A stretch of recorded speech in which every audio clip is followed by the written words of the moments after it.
I've talked about a ton of weapons in Assassin's Creed Origins, already going in depth on them separately, but I never really did an overall ranking of all the best weapons in the game right now on January 2nd, 2018. And with the Hidden Ones DLC expansion coming up with a ton of new weapons and gear, I thought it was a great time, and I really of course like doing this. So what are the top 5 best weapons in the game that can be obtainable by everyone? So not the upcoming Golden Anubis weapons that were leaked, but I will mention one. So what are those weapons that always serve a purpose, that are great in many situations? Let's dive in this video. If you enjoyed that, then a like would be super appreciated, and let's go. So I really thought about the approach of this top 5 weapon video, including all the weapons, shields and bows, but then I thought, no, let's do all the melee weapons here, and then the bows and maybe shields later, although you probably already know the best shield since I covered that in multiple videos. So yes, expect a top 5 bow video as well, but now let's take a look at the top 5 best melee weapons in Assassin's Creed Origins. Let's start with some love for the cursed weapons. I wanted to include them and focus on the best one,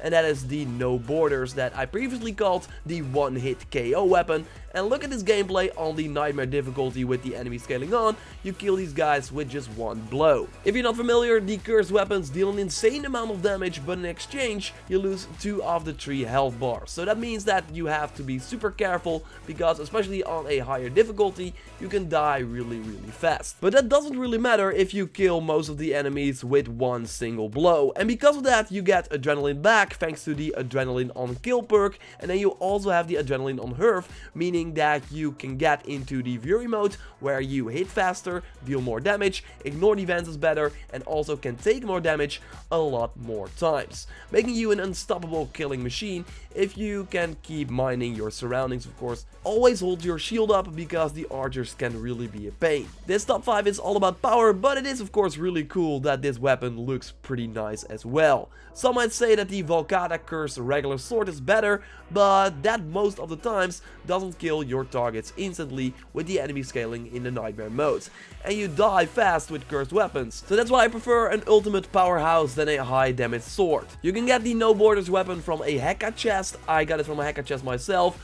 Loot as well from a puzzle, for example, but it could also be in the max level store that opens up if you finish the main story quest. I touched on this weapon in a recent video because it's relatively new, and that is the Sunslayer Golden Anubis weapon that you get from participating in your first community challenge. I know some of you still don't have it, mostly on PC this issue seems to occur, but Ubisoft said to be looking into that. I of course can't do anything about it, but I of course can totally see why it sucks, because it's a really great sword. It's super nice for the combo that every regular sword has when holding the light attack button. This is thanks to the attack and push ability that you get from the ability window. Going in with a heavy attack, then holding the light attack button can simply kill off a ton of targets with this weapon because of the high crit rate perk and the combo multiplier, increasing your hits in the combo when it's going on. The legendary perk holds this weapon back in this top 5 because it has the Hell for Critical legendary perk that gives you guaranteed critical hits when you are below the 20% health, and as I said many times, you can't really build on that. It's nice when it happens, but yeah, most of the time you are without a legendary perk. But yeah, overall this sword is really a powerhouse, really fun to use, and again you get it from participating in the first community challenge that should go live when the Trial of the Gods bosses return. The number 3 spot would go to another Golden Anubis weapon, but this one is sadly not available for everyone since it will be later.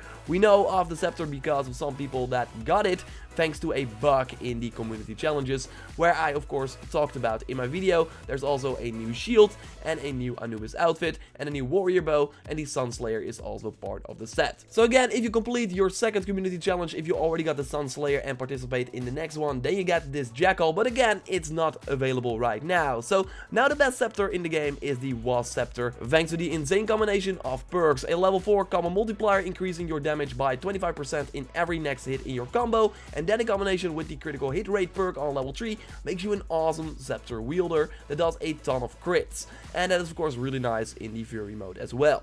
The health for critical perk, again, is kinda meh, so that's why I would prefer the health on hit for the Jackal Scepter, but for now, the Jackal Scepter is the number 3 best weapon in the game. Number 2 is the Serpent axe, my favorite heavy blade that is good for all sorts of destruction. If you're playing with heavy blades, you want to do damage and are of course pretty slow most of the times, so having enemies stunned, or in this case throw up because of the poison on hit legendary perk, is really insane.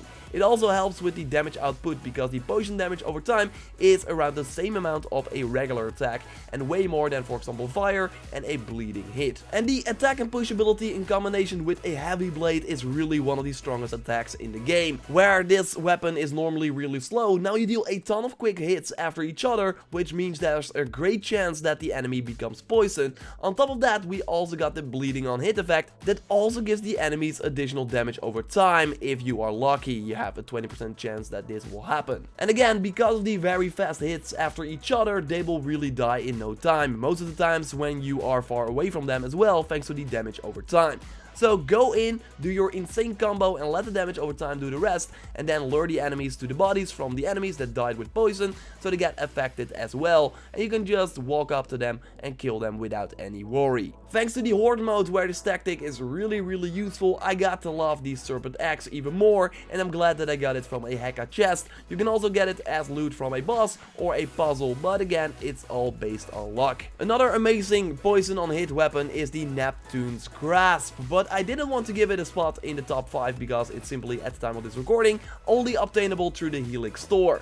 This will change though with a new patch that should be coming really soon in January, but now it's part of the Gladiator pack or can be bought separately. It really depends on which one you prefer, but I personally prefer the heavy blade to the Serpent axe, but I can totally see why you would want a spear with poison on hit. That is also really great. It's hard to deny that the Hercules Gladius is the best weapon in the game with the same stats as the Sunslayer I already discussed on number 4, but instead of the health for critical, a health on hit legendary perk, and that is insane with the attack and push ability. With holding your light attack, you deal a ton of damage and get health back in the process. I did not want to put this weapon on number 1 though, because again, this weapon is only available at the time of this recording through the Helix store, so for real world money, and this will change with the new patch, so that's why I wanted to put another Anubis weapon on number 1 instead of the Hercules Gladius. This is the Conductor of Souls that you get from killing your first Trial of the God boss during a Trial of the God event, and yes, they will happen in 2018 as well. Some might even say that they prefer the Conductor of Souls over the Hercules Gladius because of the different legendary perks. Personally, I think though that the health on hit is better since it applies on bosses or other 1v1 fights, but yes, the health on kill legendary perk gives you 15% health back instead of 1%. So in the end, when you're fighting multiple enemies, you get more health back when using the Conductor of Souls, since it's hard to find an enemy that can absorb more than 15 hits. Just like with the Jackal Scepter, the 2 regular perks of the Conductor of Souls work really well with each other. The critical hit rate and combo multiplier both are level 3, making sure your damage output is great when doing combo attacks. So yes, the Conductor of Souls is my favorite weapon until you get the Hercules Gladius in a Heka chest. But I will totally look at this list later as well, because after the Hidden Ones DLC is out, we of course have a ton of new weapons in the mix, so it will be interesting to look back at what new weapons are better than the previous added ones. So what do you think of my top 5, and what is your top 5 best weapons in Assassin's Creed Origins? Let me know in the comments down below. Subscribe to stay up to date on everything Assassin's Creed Origins. I expect a ton of info on upcoming DLC and way more in the coming days. I will cover everything, so subscribe to stay up to date on that. Like this video to support the channel. Check out my video on the Final Fantasy 15 weapons that did not make this top 5, but are totally worth checking out because they look pretty cool. Thanks a lot for watching. I will speak to you next time, and goodbye.